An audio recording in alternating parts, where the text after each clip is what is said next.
Hey, Jacob, Coach was talking about your proficiency of punching the ball out. Where did you learn to do that? How do you do it? And how do you practice?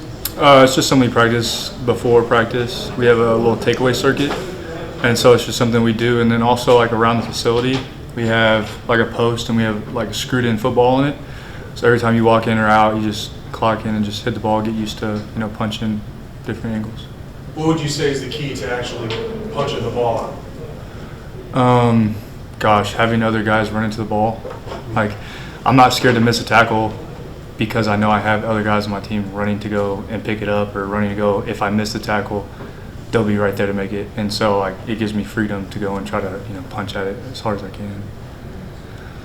Ty, on that chaos play that Joey was just talking about, do you remember who got that sack on Barron? I have no idea. I'm sorry. And then on the line, he was talking a lot about how Sheridan's been one of the louder guys in terms of avoiding those pre-snap penalties. I'm curious on defense what you've seen from the O-line. Obviously, this being the first scrimmage, that there was no pre-snap penalties in a while. They're doing a really good job communicating, and I know we kind of mix in a lot of different guys at times, but everybody who's in there does a really good job at, they know what they're doing. They communicate well enough to where they know whether they're bumping or not, and they're doing a really good job of just communicating whoever's on the field. And then now that you've had a few of these under your belt, what's different about this one, I guess, when you look at the defense? Is there anything that stands out that you maybe didn't see in a scrimmage that you had in past years? As for what? In terms of just anything that's off the board for you? I think just intensity in practice. I think that every single practice comes to work, and they all kind of know what it should look like, to want to be the best and want to try as hard as they can. I'm not saying that wasn't the case in the past, but this year especially, it's kind of, somebody different speaking up every huddle, and they're trying to get everybody going, and we've had that drive all the way through like 9 practices now, and it's continuing to stay that way. Nathan, what's been kind of the biggest adjustment you guys have had as a defense over the last couple of weeks? And where do you think you're in a pretty good spot, and where do you think you guys still need to kind of keep working over the next few weeks? A lot of operation stuff we could still work on. It's the first time really that we went live today. And so, like, substituting, getting guys on the field for different packages, whether it be third down or even, field goal unit, we could get better, coming on and off the field, signaling who's on the field, and, kind of getting the field set. But, I think we're doing a great job at running to the ball right now. I think that everybody's bought into what Coach Wood and the whole defensive staff is, preaching to us every day. And, it's exciting whenever somebody runs to the ball, especially, somebody like Cofield who's 335 pounds sprinting down on a screen to go, tackle a perimeter screen. Like, that's so much fun to watch. And, they get spotlighted in the next meeting so that they know, like, hey, this is going to be seen by everybody. And it makes everybody kind of want to do that. And so it's awesome to see those guys be able to run the ball. And Joey said to ask you about the running backs. So what do you see from the different running backs you're seeing out there?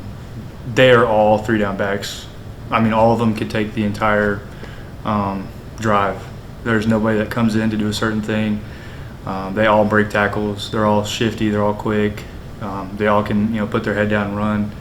I'm very, very excited to see what happens with this running back battle as we go forward and kind of how practices go. But, squaring those guys up to thud or to do whatever, they're very good at breaking tackles. Anyone else? Yeah. Coach was talking about John Curry at Star. What do you like about him at that position? Yeah, I love him.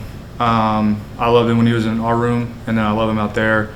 I know he's been in our room the entire time, and so now having him out there, he can talk to us and see what he's seeing, so we get another perspective, and we're all speaking the same language.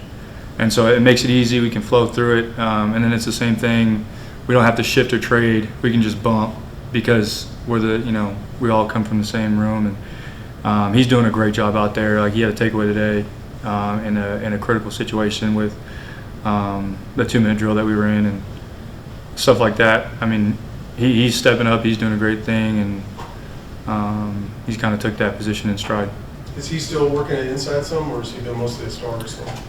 Mostly at Star recently, but no, he still works inside. Kind of practice is weird just because you have to have a certain amount of guys for a certain amount of reps. So he'll get some at Star, some at Will, kind of shift. Well, I'll go with the 2, somebody will go with the 1. It's all intertwined, so because practice is weird.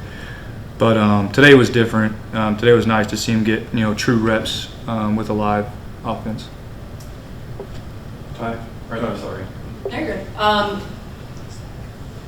Good? Go ahead. Okay, 21 days out. Is there, like, what's the consensus in the locker room? Is there maybe a sense of urgency to, you know, correct these little details, excitement? Like, what's the feeling amongst you guys right now? I would say just take a breath. I think we have 21 days. And it's like it's a lot of time, and it's not. But I know on the defensive side of the ball, just take a break. You know, we have an off day tomorrow. Come in, watch the film and stuff. But it's really just kind of going one day at a time. I think everybody needs to take a deep breath and kind of figure out what we're trying to do. And I think we have a lot of good stuff that we put on tape today and then in days past. And so kind of just take a breath, reset, and then come out on Monday and just try to have a good practice. I know, like, we have a bunch of time, but then we also, you know, it'll be here before we know it. And so just getting guys to take a breath and realize, you know, how good we can be, but also we're only that good if, you know, we take a step back and try to fix everything we can. We'll finish up with Ty. Coach McGuire and Coach Wood have both talked about Brock. I'm curious what you've seen from him in that room. Brock's a funny guy. I like Brock. He's young, but he's willing. Whether it be on special teams, whether he's giving a look or indie or, you know, in competitive reps. I think he's doing a really good job at learning the playbook, you know, for a young guy. I think the biggest thing is he's always around and he's willing. You know, he always wants to be around and hang out and talk ball. And, you know, we give him a hard time just because he's young. But, no, he's a great kid, and, no, we love to have him around. He's doing good things. Do you have any good locker room stories with him? Gosh, I mean, our locker room's so spread out now. I hardly see him in the locker room. But, I mean, we'll kind of mess with him, you know, just around whether we're going to eat or whatever it is, going to the meeting. And, you know, Coach Wood likes to give him a little something, too, in the meetings. You know, he'll kind of mess with him just because he's young, and Brock doesn't really, you know, realize it sometimes. It makes it hilarious. But, no, he's a great kid, and, no, we love to have him around.